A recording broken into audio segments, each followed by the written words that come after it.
Right, so welcome everybody, welcome to the webinar. My name's Lisa Jones. I run and work on behalf of the lovely Barclay Jones. You're probably used to our pink, you're looking forward to our pink, green and yellow. So there's three things that we do in the business. We help recruiters become more successful through training and coaching. We help recruitment leaders buy and implement and get adoption on the best recruitment technology ROI. And we also mentor and coach all levels of recruitment marketeers, whether they be the global heads of marketing, right through to their lovely marketing execs. Now I'm joined by the lovely Stuart. Stuart, hi, can you hear us? I can, yes. Good afternoon, everyone. Oh, brilliant. Stuart, do you want to introduce everybody, introduce yourself to everyone so they know who you are? Yeah, so my name's Stuart Parslow. I'm Chief Operating Officer here at Broadbean. I've been with Broadbean for around 10 years now.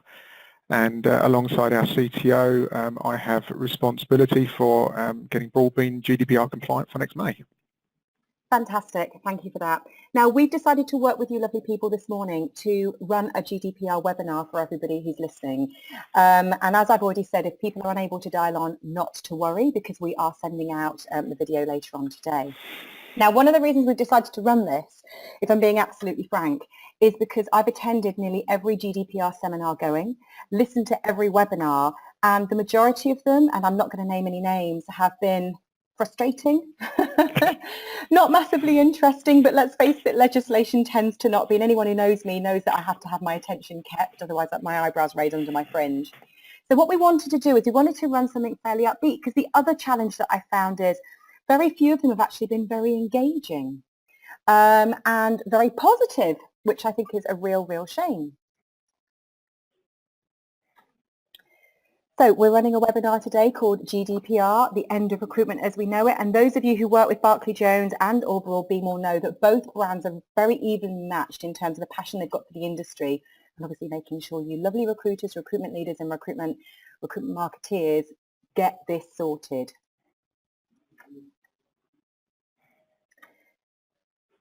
So let's at least deal with what is GDPR. And by the way, we're not going to give you a list of boring legislation. I've made this as upbeat as I can, so I'm quite excited about this one. So what is GDPR? Well, don't forget you can ask questions throughout this with your chat facility. We will deal with them as we see fit in terms of where they fit in. And obviously, because of the amount of people that are trying to dial in as well, if we can't answer all of your questions today, do not worry, because we've still got time to sort this out. We'll deal with them outside. So I did some research on GDPR just to kind of lighten the load. And I actually got a fantastic tool out there that tells me, you know, what words begin with different letters, that kind of stuff. And initially I came across an Australian version of GDPR called Giant Dingo Pause Race. So if anybody's dialing in from Australia, maybe that's what we're talking about today, or maybe not. An alternative is, and this is when I started getting a little bit naughty, golden dangling protracted radishes. Maybe some recruiters out there suffer from a horrible version of GDPR, who knows. And then I thought, come on, Lisa, get serious. The people on this webinar are going to want to talk about recruitment. So then we thought, hold on a minute, is GDPR going to grind down those perfect resources? Because all that data that you think you've got access to, you no longer do. Or maybe it's the typical recruiter out there, and a lot of us have been in recruitment for a long time. It's a global desire to place randomly, or maybe market randomly or spam randomly, whichever you think. And finally, could it be as a response to geothermal damage by plundering recruiters? And I say this because I've got a very soft spot for every recruiter out there. But let's face it, one of the things that we're a bit scared of is that the way that we do business right now is going to have to significantly change. Now, where I'm coming from personally, I'm actually really pleased with the legislation, and not because I'm some sort of masochist. Moreover, it's because I really do feel that the recruitment industry has got a huge amount to gain from this, and all the clients that I'm working with from a marketing or a tech perspective kind of agree.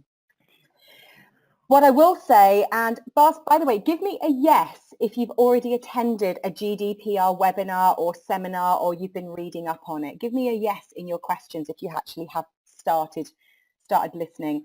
And if you have given me a yes, give me a happy face if it was an enjoyable seminar, and give me an unhappy face if it was still got a frowny face at the end of it, wasn't that interesting, was a bit doom and gloom. I actually attended one a couple of weeks ago where the lawyer actually said, quote unquote, well, we're not even going to be ready for it next year either, so don't worry. And I sat there and thought, I hope to God your marketing department aren't aware that you're saying that to your clients, because that is like, you know, if ever there was a subject access request coming their way, it's that one. So I've attended lots, like I've said, and it looks like you lovely people have as well. We've got lots and lots of unhappy faces. Although someone said, and thank you for this, Sarah, the talk with Ted was an amazing webinar. I'm going to yell at Rhiannon. Rhiannon, can you note that down and we can maybe pop that in the link to the video afterwards? So the talk with Ted. So people saying very factual with lots of grey areas. Absolutely. I watched a webinar yesterday where the lawyer was saying, I think this, I think that. And I kind of thought, well, it's not what you think, it's what the GDPR regulations say that's important. Definitely lots of people saying it wasn't practical enough, etc. So let's move on. Now someone's having an issue with sound. Julia, everyone else seems to be hearing me fine. And again, what we're also finding, agreed Nikki, it wasn't massively targeted to recruitment. Now, are we going to give you all the answers to everything you need to hear today? No, the legislation's too big for that, people, but we are going to inject some passion, some common sense, some ethical nature into this, because just because the lawyers aren't really clear on what's going on, and I must stress the legislation has not been finalised yet, that shouldn't stop you from taking on board some of the suggestions that myself and Stuart have got today, because actually a lot of them are really common sense and are going to put your business in a fantastic position if you do this right. So over to Stuart. I'm going to put myself on mute now. Stuart, over to you. Okay, thanks. So what is GDPR? So the current data protection legislation came onto the books in 1998, and it's now 20 years old, or will be 20 years old by the time the new GDPR comes into effect. And if you think about how our lives have changed in that 20-year period, there was no Facebook, there was no LinkedIn, no Twitter. Google was about 6 months old in 1998. There was no Amazon, there was no eBay. So our lives have changed dramatically. We now interact with just those few names on an almost daily basis. And so there was a real feeling that data protection legislation needed to be brought up to date to reflect the society and the way in which we now live and work. Another aim of the legislation is to try to get a more consistent approach across Europe. We have quite a large number of clients across Europe now, and the legislation changes quite significantly between country to country. If you compare the UK and France with Germany, you'll find quite distinct differences in the data protection legislation. And one of the things that GDPR is trying to achieve is to bring a more consistent approach, a more level playing field for people throughout Europe. I don't think they're going to get there because there's, as always with European legislation, there are carve-outs at a local level, but it should get better than it is now. And then the big thing, certainly for us at Broadbean, is this legislation brings in, for really the very first time, specific obligations on data processors. And we at Broadbean, we are a high-volume data processor. We're a large data processor. So this legislation brings, for us in particular, a number of challenges, a number of things that we're going to address, and we'll talk through those as we go through the presentation. The position for data controllers is changing under this, but I'd argue it's not changing as much for controllers as it is for processors. And then the last point really is, and it's a thing that gets a lot of headline news at the moment in terms of this legislation, is just the size of the penalties that can potentially be levied under it. And they are business-ending fines. They are potentially enormous fines. And the reason for that is that data breaches have almost become a way of life for us now. It didn't take much long ago for even the smallest data breach to become headline news, and yet now even very significant data protection breaches, people having access to data they shouldn't, doesn't even make the news sometimes. And I think the law setters felt that wasn't right, and that they needed to do something to bring this back to the front line and to make people sit up and take notice. And one of the ways that they're doing that is absolutely with these fines that they can levy under the new legislation. Fantastic, Stuart. Thank you very much for that. So just some raw facts as well, and you know, you will see these dotted around, but certainly from my perspective, working with marketing and recruitment leaders, just 4 things that I really want you to take away from today. The fact that we're leaving Brexit, or in brackets are we, who knows, doesn't affect this legislation because we're still going to be trading with people in the European Union. And by the way, from what I understand, it affects people who trade in the European Economic Area, the EEA, and that isn't changing, even whether Brexit happens or not. So that's something else. And obviously it feels like it's ages away. Do you know what it isn't? I mean, those of us who've got kids, those of us who took a holiday 3 or 4 months ago, blink and it's gone. And obviously, I don't know about you, but I'm a bit excited about the fact that it's 87 days until Christmas. But anyway, and we all know that anything that happens after Christmas happens flipping quickly. Stuart's very rightly pointed out about the fines. And also one thing that I'm hearing a lot when I'm speaking to the marketeers that I coach and mentor is, oh, right, so that means we need to think about what we're emailing. No, you need to think about what's on your CRM system, end of. It is an offence, or it will be an offence come the 24th of May next year, to actually hold data that doesn't belong to you or that you've not got explicit consent for. It's not just about how you use it that counts. But again, don't be scared, because we've got some practical tips to walk you through today, but I just hope those 4 points are helpful to you in some way. So there are some benefits, and Stuart, you're very welcome to jump in, but certainly when Stuart and I were talking about this and brainstorming this, I personally, and I know Stuart agrees, this is a fantastic opportunity. Stuart, do you want to add anything to this slide? I don't want to necessarily read out absolutely everything, but what's your mantra in terms of the benefits of GDPR right now? I think it's an opportunity for people to get their houses in order, for people to re-engage with people and demonstrate that they are taking this seriously. I think we live in a world where we need to be mindful, we need to be aware of what goes on with our data and who has access to our data. And I think firms that really grasp this and embrace it and can demonstrate to their customers and their candidates how seriously they're taking it are going to put themselves in a strong position. Absolutely, and we've got to think about, and this is where the non-recruitment specific advice is really driving nuts for people that are in our industry, the 200,000 recruiters, for example, in the UK, is that we've got issues around, hold on a minute, let's look at this. Recruiter attraction is a massive problem in the UK. 61% of people who wrote into Deloitte and APSCO last year said that their challenge for 2017 was hiring their own staff, i.e. recruiters. So we've got to think about how GDPR can really help us with that, because certainly when I'm working with clients on their internal recruitment strategy, the first thing I say is, where are you holding your recruiter data and how are you nurturing it? And I'm not just talking about the people on your HR system, but all those people that you've been speaking to for the last 3 or 4 years, how are you nurturing them? But also, let's not forget, if you make your data sets absolutely flipping amazing, and what I mean by that, because that's not a SMART goal, amazing, but clean, relevant, what's the word, they've given consent, then actually a recruiter's going to have some fun with that data, as opposed to throwing enough crap at the wall and hoping it sticks. We hear too often, and I'm sure you do too, Stuart, that the average recruiter doesn't see that they've got candidate loyalty anymore. But I think some of the challenges are that the average recruiter maybe wasn't around 15, 16 years ago, not because they weren't alive, but because they weren't recruiting. And so they didn't understand they don't actually have a perception of what candidate loyalty is. I mean, for those of you listening in on the webinar right now, could you give me in numbers the amount of years you've actually been a recruiter? Let's do a quick straw poll of the maturity of the people on this webinar. We've got 16, we've got 22. Hey, Tracy. We've got 21 years in capital letters. 21 years. No exclamation marks yet. No question marks. All lovely stuff. So we've got lots of people who candidate loyalty way back when would have been easier to win.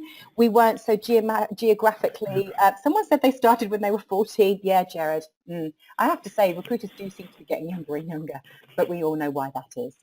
So client retention is critical, candidate loyalty is critical, recruiter attraction is critical.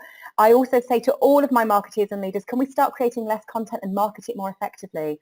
I get fed up when I go onto recruitment websites and all of the content on the blog is either about them or just about recruitment. The average accountant doesn't care. They want to know about legislation. They want to know how to become a partner. They don't care about looking for jobs right now. But I also think as well, what we see a lot, and I know Broadbean will testify to this, that you want ROI from your technology, because otherwise all you're doing is spending your IT budget. And I used to be an IT director and I love doing that bit. But the day that my commercial director said, if I give you a quid, you've got to make 2, that changed my approach to technology purchasing. And obviously, Stuart, I know that you had a big thought on the differentiation piece. Where do you think GDPR can improve how recruiters are different? I just think it enables people to demonstrate that they're best of breed. I mean, I think certainly our experiences already of GDPR is our high-end clients, some of the direct employers and some of the larger recruiters. They're all over this already, and they're asking us an awful lot of questions already. And I think that's going to gradually filter down, and people that can demonstrate that they're at the front, they're on the front foot with this, they have a plan, they have a policy, they have a process in place, they will be compliant, they're going to make themselves stand out. Because I think there's an awful lot of people out there that will bury their head in the sand to a degree, just almost assume that that their service providers, their data processors will take care of this for them, and that's the wrong attitude. It's not going to work like that. So people that can be on the front foot and differentiate themselves are going to be at the front. Thank you for that, Stuart. Right, so moving on. So one of the things that made me giggle with glee in a recent seminar, and it was a pretty good one actually, but one of the things that made me giggle with glee is that, and I'm not giving you an excuse to basically dump all your data and just make loads of phone calls, but the average recruitment leader I come across puts their head in their hands and says, Lisa, my team are just not making enough phone calls. Or Lisa, I go into the office in the morning and it's like a library and everyone's tippy tapping. But the one thing, and I'm not saying that data protection doesn't cover phone calls, it clearly does, because you've got to get that data from somewhere. But actually, theoretically, and I'm not a lawyer, it's less risky. So you could, out there, and give me the word phone if this is good news for you. If you're a leader and you're like, thank God someone's finally telling me that I've got an excuse to give. Yeah, I'm giving phone with an exclamation mark from Nikki. You've got an excuse now to go back to your recruiters who you feel have become administrative marketeers maybe. That's a webinar for another day. And say, do you know what? Yeah, well, as much as you've got to clean up your data, there's no excuse for that. There is ultimately the excuse now to get on the phone. And yeah, I'm getting lots of people saying email is used too much as a default. I absolutely agree. I'm the first one to say to my team, get on the phone, pick the phone up. And actually now, get on video. Let's get some relationships here. We've all got access to Skype. Most of us have got laptops or phones with cameras on. Why aren't we saying, hi, Jane? Oh, my God, look at what's going on behind you. And, oh, that's your dog in the background. And why aren't we doing this? Why is it we're almost like, and for those marketeers out there, you'll know where I'm coming from, why are we abdicating all responsibility for relationship building to our marketing department? Not acceptable. So Broadbean's got some ideas on what it thinks you need to do. So let's get practical. Off you go, Stuart.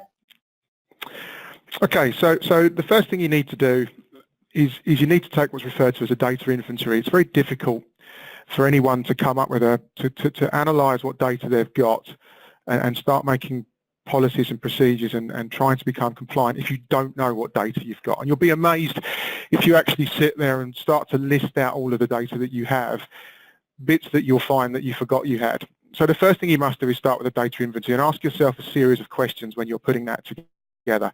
So what have you got? Where did you get it from? Who's got access to it? How long have you had it? Where's it stored? Where's it held?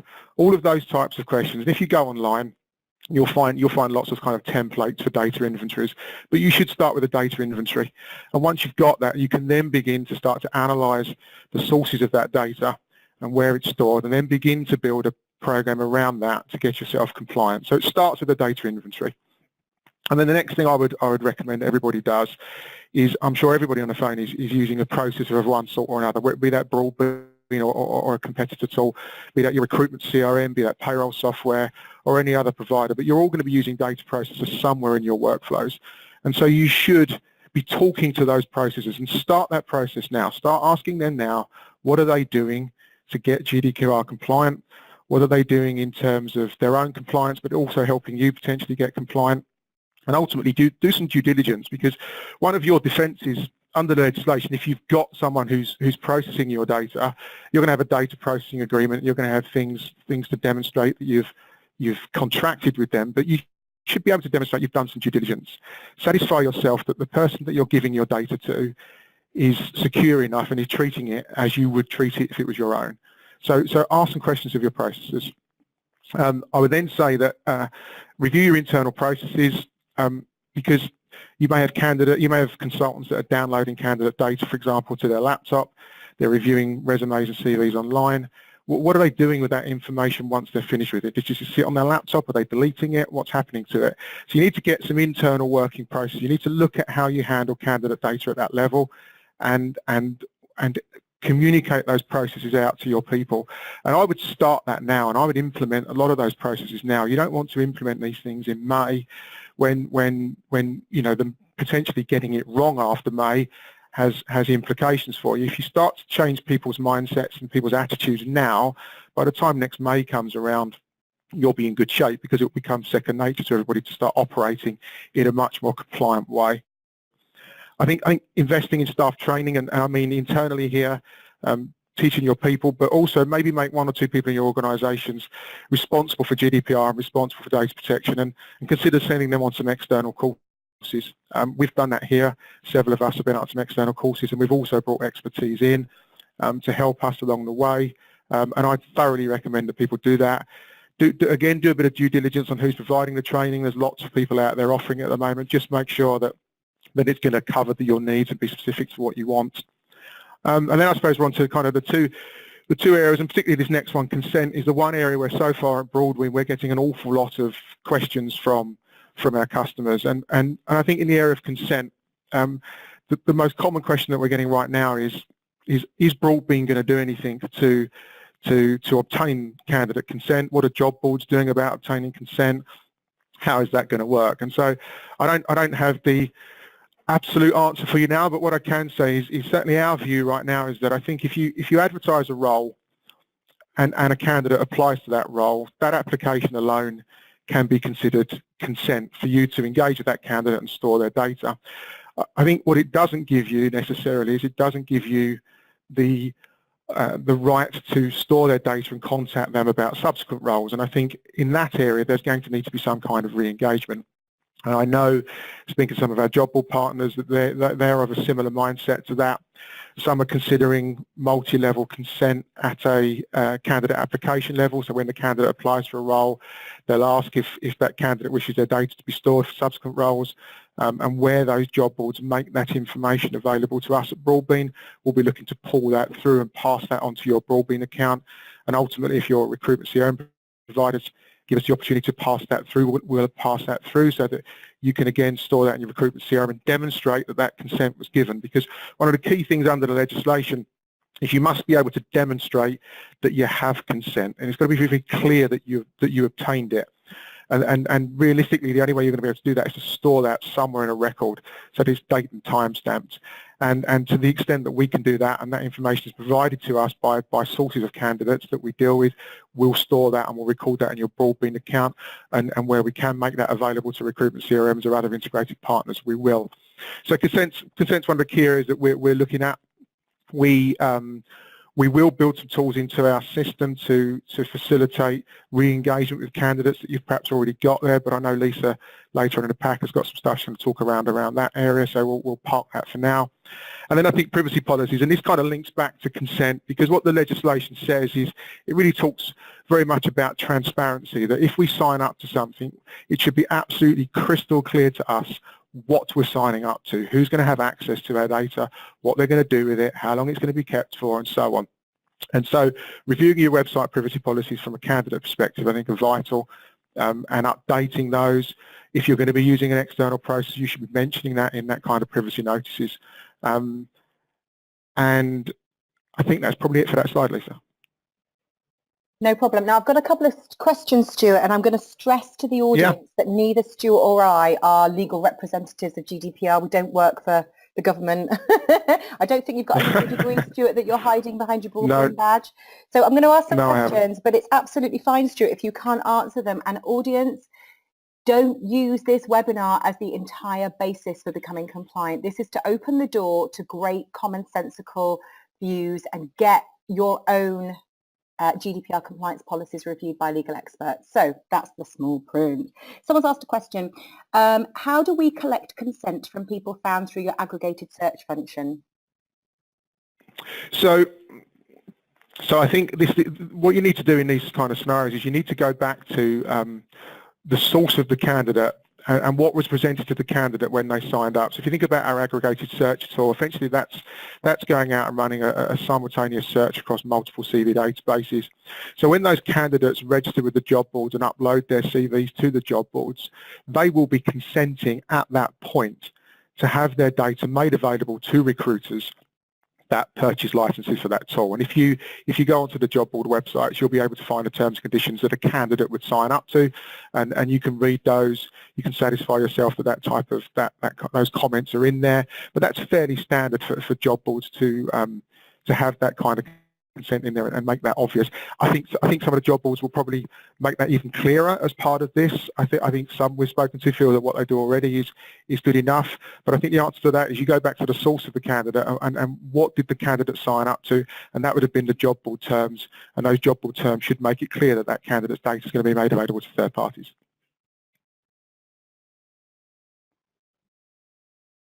Brilliant. So next question we've got, what about client data? Do we need to obtain consent for all client data we also hold? I'm going to answer that question. All data. It's not explicit, and obviously if it was, then you'd be very confused because the client turns into a candidate. So it's all data. This isn't a recruitment specific regulation. It's a regulation that even affects your local pizza parlour. So you've got to see it as all data, and I must stress, including data that you hold on your suppliers and your own recruiters as well, God forbid. I'm going to ask one more question, and it's not because I don't want to ask lots more, it's just that we've got a lot of data to get, a lot of information to get through. What was quite a good one, because I've been flicking through all of these. Our calls are recorded. Do we need to reinforce consent given over the phone in writing? I would assume that's a big fat yes, because you've got to prove it, surely. But any thoughts on that, Stuart? That's quite a good question, actually. It's not one I've thought about. I think the problem there is, I think unless you're going to retain the call logs for a real prolonged length of time, I think you probably need to back it up in writing. Yeah. I think that's probably best practice as well, because I can imagine, are we actually storing every single phone call we make against every single record that that phone call corresponds with? And I would like to think that recruitment industry is that clever at recording journals and information, but from all the CRM training that my team runs, I don't think that's actually the case. Right, I'm going to move on, and it's not because I don't want all these questions answered, but I'm a very big fan. It might be that some of the questions asked are being dealt with further down the line. So from my perspective, from Barclay Jones' perspective, obviously we've got a goddamn protection racket. We've got an acronym heaven here. But you've just got to ask yourself, what is the state of your data? And if you've been on any of our webinars, including the CRM First webinar that we ran recently with Bullhorn, you'll know that the data, obviously your database is king. And therefore, what you need to think about is what data you've got on it. You need to think about the data you've got and where it might be obtained from and how it is stored. So you've got to think about Excel spreadsheets, people's diaries, all of this stuff. It's not even just electronic data, it's the data that you store on individuals. And as we've already suggested, you've really got to be thinking about employee, client and candidate data as well, not just candidate data, it's all data that you keep. So when Stuart and I got our heads together on this, we sort of came up with a 5-point plan. And some of this is grey. I apologise in advance because we can only go on what we've read and what we've seen and what we know and the experience that we've got from other recruiters. So we're going to go through this now. And Steve, I'm just going to lead the way on this, and I just want you to interrupt as often as you see fit, if that's all right. Mm-hmm. Right, so point number one, you've got to understand your data. Now, Stuart mentioned this earlier on anyway. So what we need to do is create a list of our data houses. Now, somebody asked a question, I think it was Nikki earlier on, of, do we need to do that before we start getting our policies in place? I think the answer is probably no. But you do need to think about where are you getting your data from. So I actually did a workshop with a client this morning where we had the database in the middle of the whiteboard, and then we just said, like, right, come on, scream out, where does this data come from? We obviously had job boards, job adverts, LinkedIn, ring-ins, people just sending their CVs in, emails that you might get in, scraping data from other social media websites, etc. And obviously that terrible journey into a database from another recruitment system because you've left another recruitment business.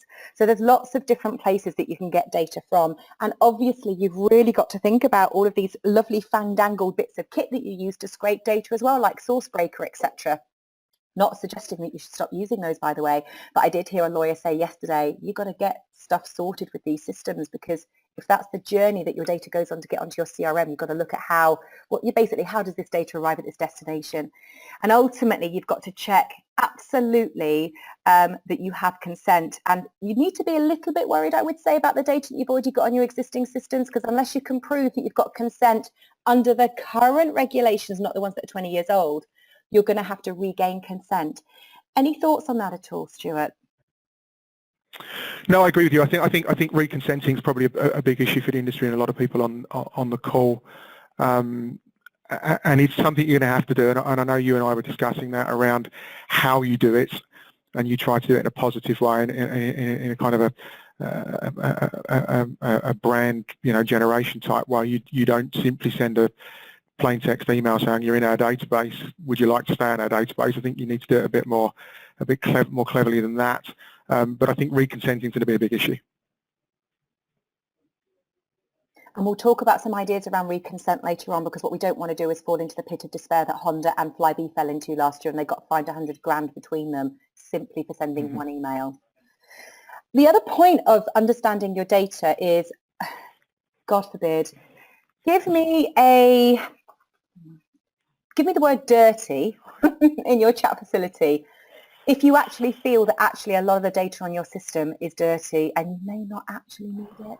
God forbid, are we allowed to admit that? Is it like a confession?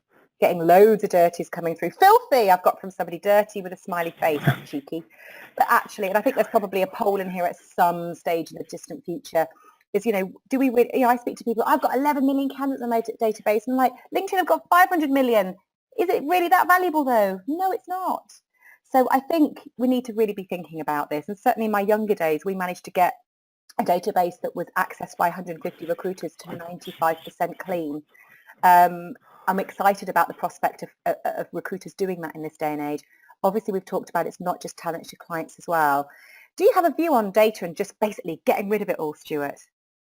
Yeah, I mean, it's something we're going to talk about on one of the slides later on, but I think I completely agree with what you're saying. I think it's so easy to store data now, and storage is so cheap that no one deletes data anymore, and perhaps because there's a perceived value in it as opposed to an actual value. But one of the ways in which you can absolutely mitigate your risk under this is to reduce the amount of data that you hold and really challenge yourself. As you said right at the start, do you really need it? And if the answer to that question is no, then I absolutely would be deleting it and just wipe it from your systems. And from our perspective at Broadbean, absolutely, we're going to talk about data retention periods a little bit later on, but it's absolutely a way that we can see for ourselves and our customers that you can mitigate your risk here. Fantastic. Now, I've got a terminology that I use with my clients called FOMO, which is basically FOMO, but with a recruiter in, so fear of recruiters missing out. We often find when we're going in and doing database cleanses or database migrations, or even marketing, because bless them, marketers look at their databases sometimes and go, I can't use that. And it's that fear of recruiters missing out. They're worried about cleansing their data. But obviously, GDPR is telling us, don't be worried about it. Do it. So that's something to think about. Now, I'm going to run a poll for you lovely people now. And what I want to hear from you is an answer to a question that's about to come up. So can you tell me, please, do you think your data might be ready for GDPR? It's very simple, yes or no. And I'm going to shut the poll in 5 seconds.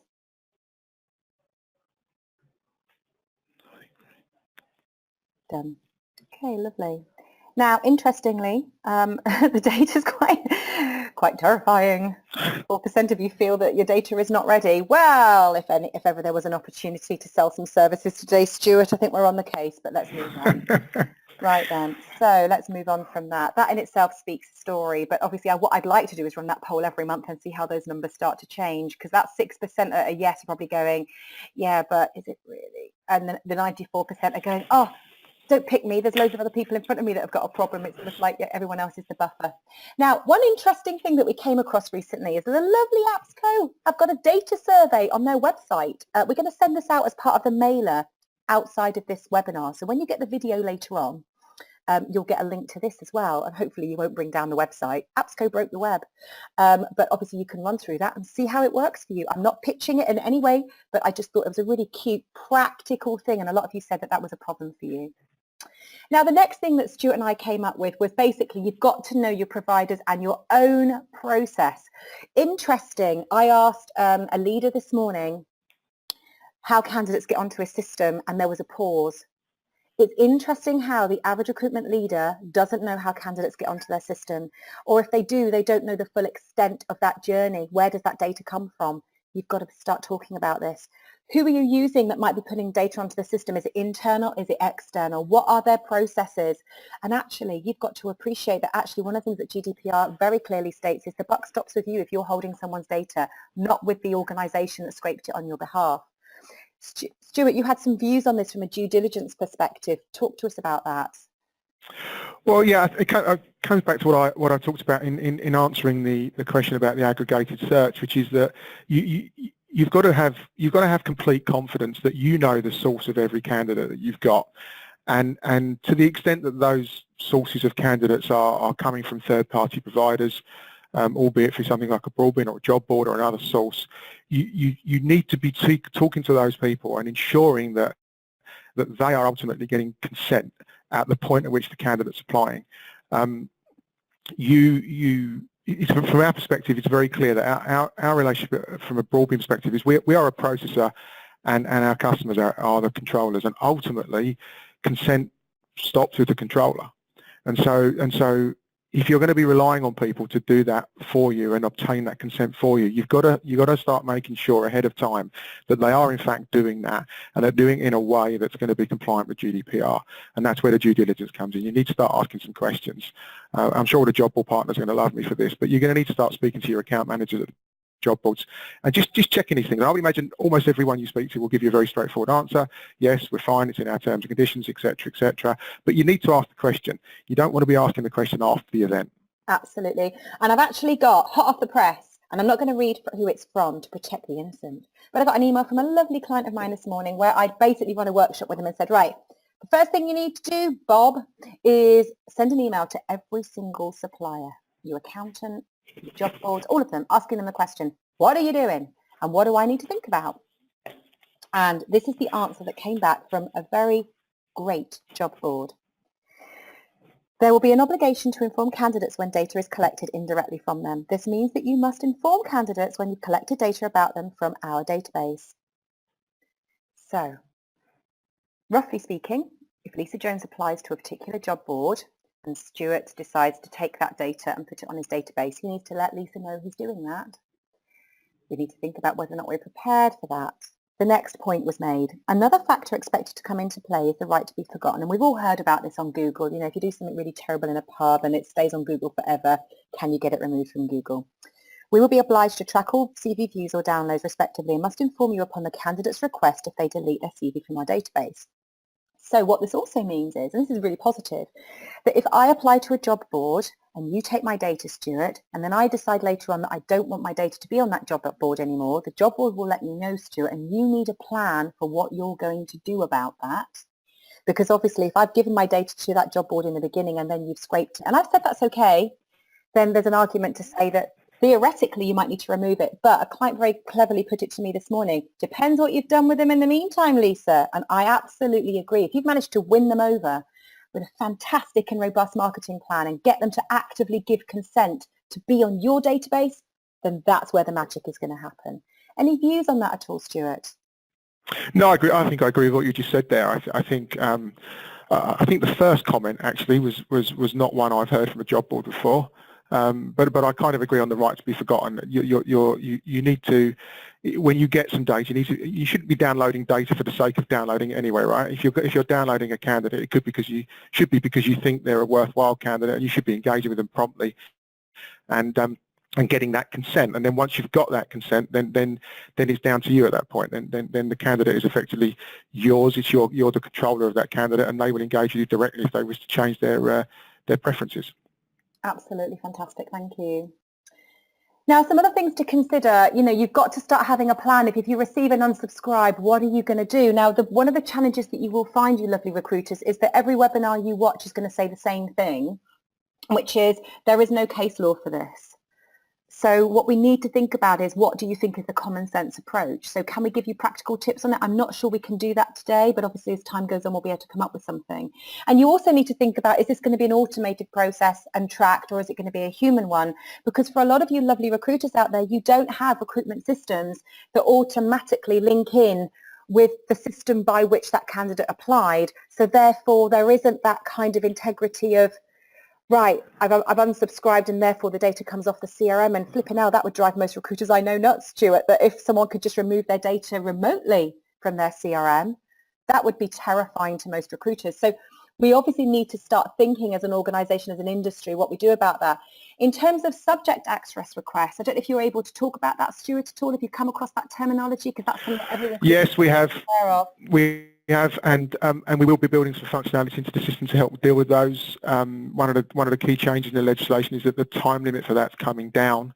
I think it's currently 45 days you have to respond to a subject access request. That's going to come down to 30 days. under GDPR. So you need to move quickly on these things, and the subject access request can now come into a processor as well as a controller. And so we need processes geared up to do that.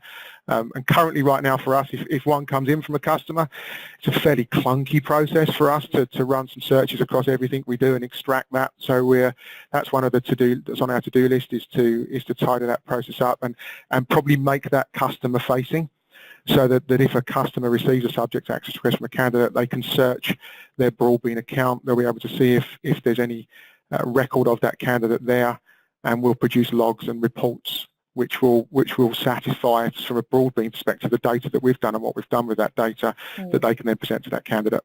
I did manage to have a bit of a debate with a lawyer recently at an APSCO event, actually, where I said, so actually what we're saying is this is going to be very disruptive. It might not be terrifying, the world won't end.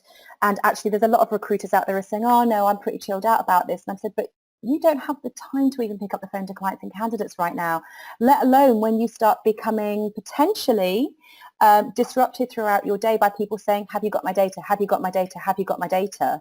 Because you have to deal with that. A subject access request is a demand, and you have to deal with it within a certain amount of time. My understanding, Stuart, is you can charge for that, and there might be a revenue stream in there for some recruiters. Who knows? Well, you can make a charge, and you can also, if you have someone who repeatedly tries to sort of make subject access requests, by the time you get onto the third or the fourth one, you can actually refuse. Yeah. So if you've got someone who's a bit of a time waster, maybe someone who for whatever reason has taken a dislike to you, and they constantly bombard you with subject access requests, you are quite within your rights on. And I don't think it's written in law whether it's the third attempt or the fourth attempt, but there is a point at which you are perfectly entitled to say, we're not doing this anymore.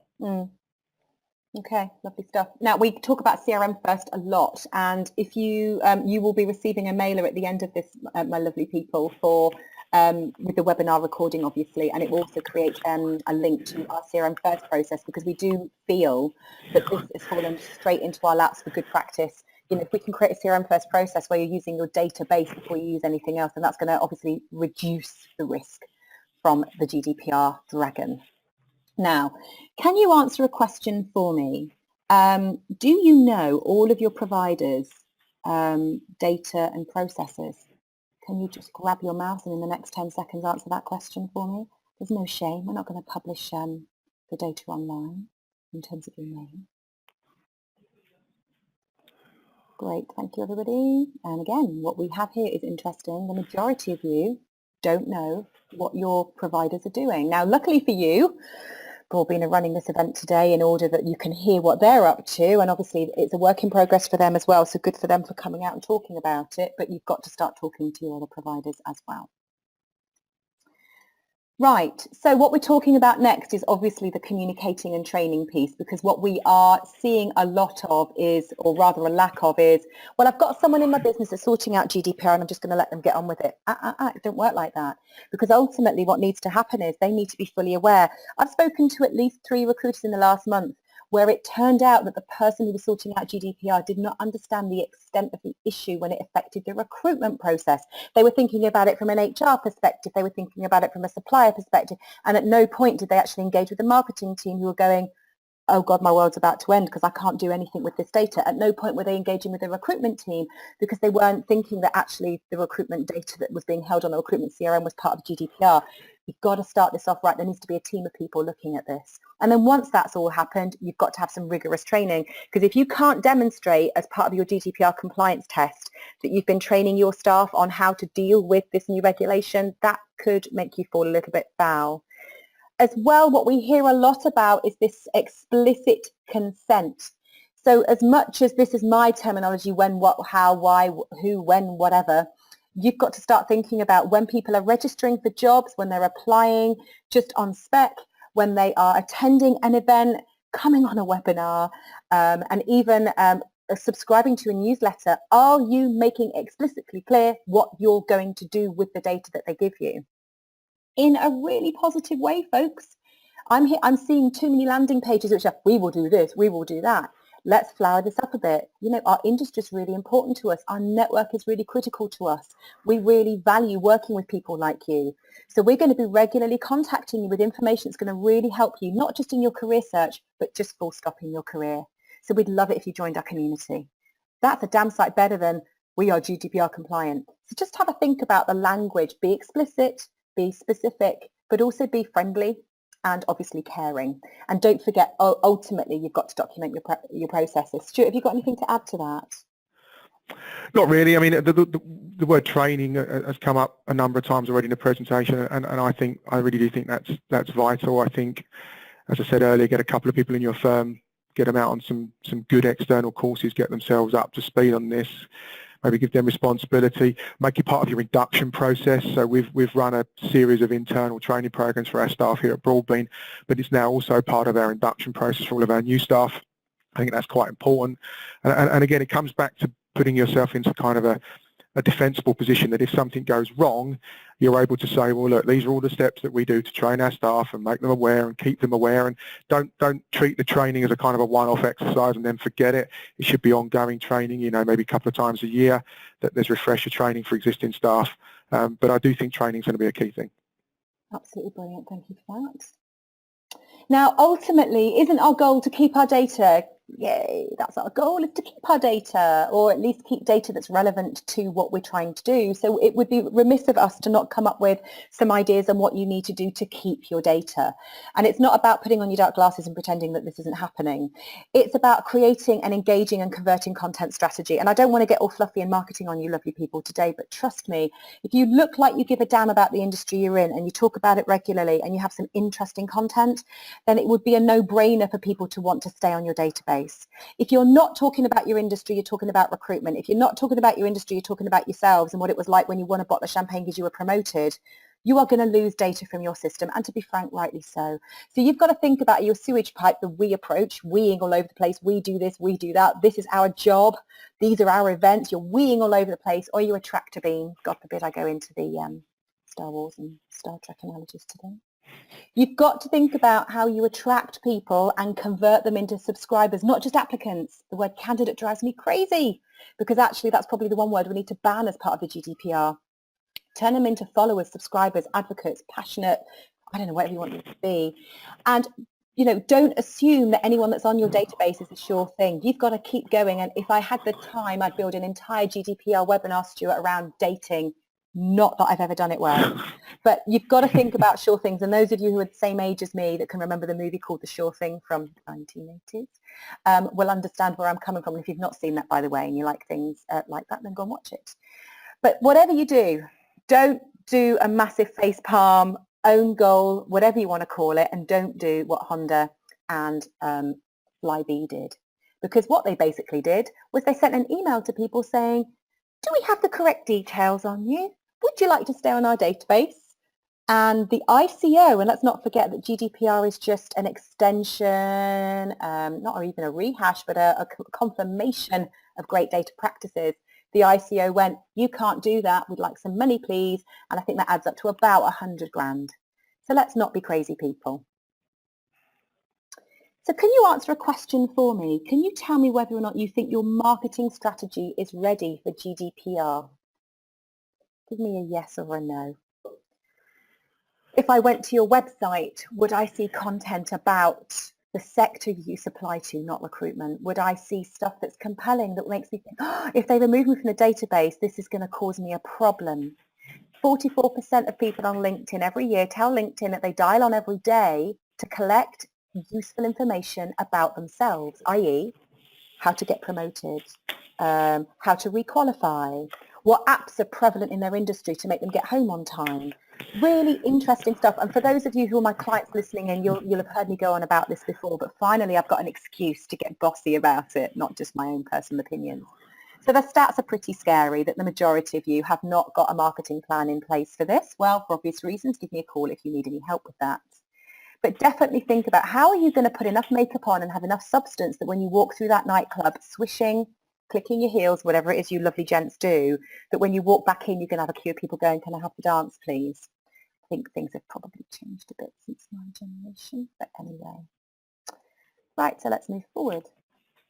The final thing we want you to think about is this is a marketing nightmare and also a fantastic opportunity. But let's stay very focused on this. As much as we want to attract new data, and Stuart was talking very eloquently about this before, that you can use this to gain ground and to gain clients and candidates, it's actually going to be a legal requirement that you demonstrate that you are GDPR compliant. Not just that you've got a document in a drawer somewhere, not just that you've just done some training and that everybody seems to know. You're going to have to breathe it with everything that you do. Every single document that you send out, whatever it's going to be, you need to look at your processes and the way that you communicate online and offline and make it absolutely clear. I would suggest it's probably akin to the old days where you had to say, we are an equal opportunities employer or blah, blah, blah, blah. I think it's probably even more than that now. So think about how you can attract new data by exposing your fabulous GDPR approach. If you can ring your clients and say, we've got this nailed, I just want to let you know you're safe. We've got this nailed. Can we talk vacancies? Clearly there needs to be a few sequences in between that.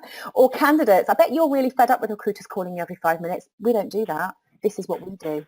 Let's talk about this, because you want to differentiate yourself, the word that Stuart was on about earlier on. But again, don't make a massive deal out of this, because there's an argument to say you kind of should be doing all of this already, because let's not forget this is an extension of the ICO. You should not be scraping data from LinkedIn without people's consent. This is nothing new. So that's something else to think about. Stuart, anything to add from a marketing perspective? No, I don't think so. I think you've covered everything now. Beautiful. So talk to them about how you're preparing then, Stuart. This is your slide. Okay, so as I said kind of at the start, really, as a processor and a high volume processor, GDPR does have some quite wide-ranging implications for us at Broadbean as a business and obviously for our customers. And so we started our work probably around 3.5 months ago now to start to get ready for this.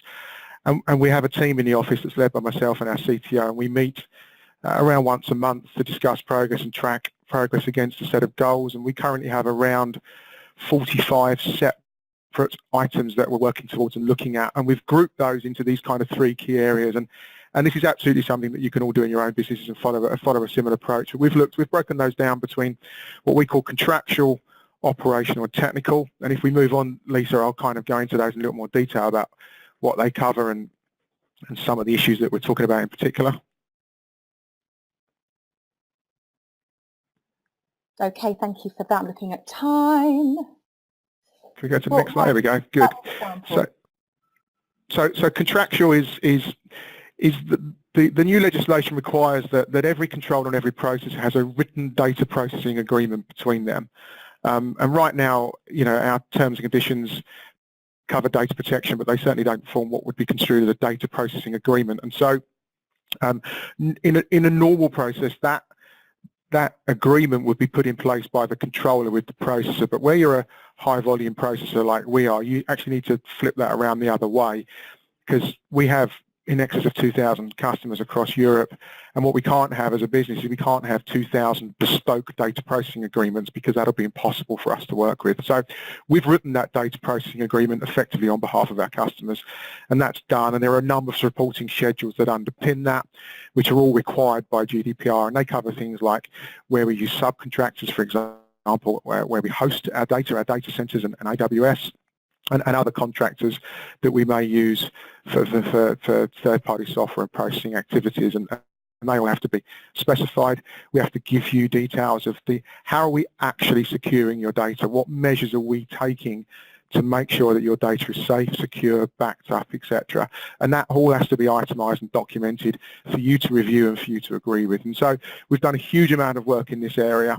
We've pulled these agreements together. We've been engaging with all of our subcontractors that we use, and in particular people like AWS for our hosting, and that contractual element of the work is pretty much complete, and we expect to make that live in the next week or so. And so as clients sign and renew with us, they'll automatically move over to those new GDPR compliant agreements, and that's good for us, but it's equally good for them, because they'll be able to demonstrate from their own side that they're dealing with a processor that's got all the right contractual elements in place. So we've done a huge amount of work in that area.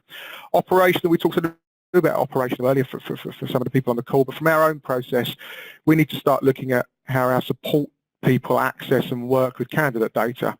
So to give you an example, If a customer was to phone and say, well, we're having trouble accessing applications on our Broadbean account, the first thing our support staff will do is attempt to replicate that error. So they will log on to that customer's account and they will attempt to view or access candidate data.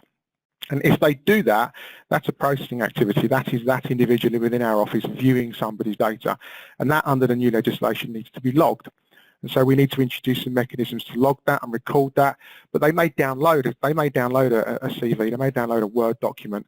And as I talked about earlier, we're no different to people on the phone. That could end up on someone's laptop.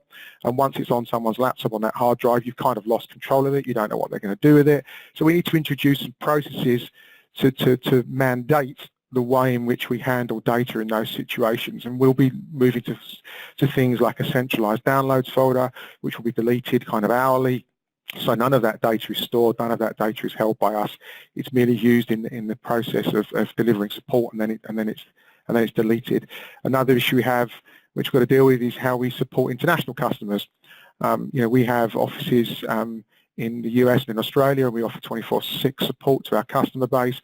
But strictly speaking, under GDPR, one of our customer support staff in Australia can't view or support a member of your teams in the UK, for example, because that would be construed as a data leaving the European Economic Area, which it can't do without customer consent. So we need to introduce some operational processes to either stop people outside of the EU being able to support clients that are based in the European Union, or to alternatively get consent from those clients to be supported by those people that are outside that area.